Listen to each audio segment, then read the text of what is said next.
Hey, Eric Peacock here, Flexibility Friday. We're going to talk about knots in the upper back.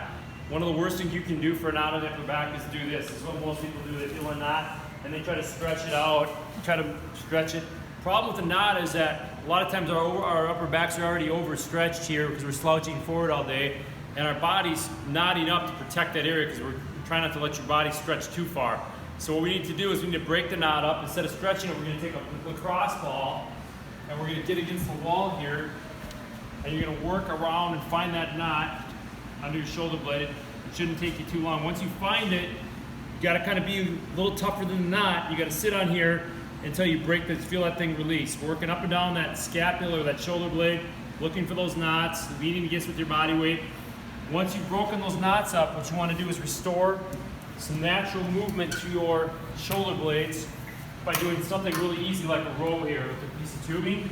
So what I might do is I'm going to take and pull my shoulder blades back and then pull my elbows to the side, squeeze my shoulder blades back, squeeze my shoulder blades. I do that because I do about maybe 15 reps or so. You don't need to make a workout out of it, but we sit in a protracted or hunched forward position, so we need to bring our posture back. And a lot of times the best thing to do with knots is to restore that balance. Spasms and knots are usually your body's way of protecting against some type of imbalance. So restoring balance will let your body kind of let go. And so that versus trying to stretch it out never works. Use the break it up and then get it moving good again. So that's my tip for today. If you have those back knots, get in there get a lacrosse ball, work in there, break those things up, and then restore some good motion with some good rows. Squeezing those shoulder blades and retracting first.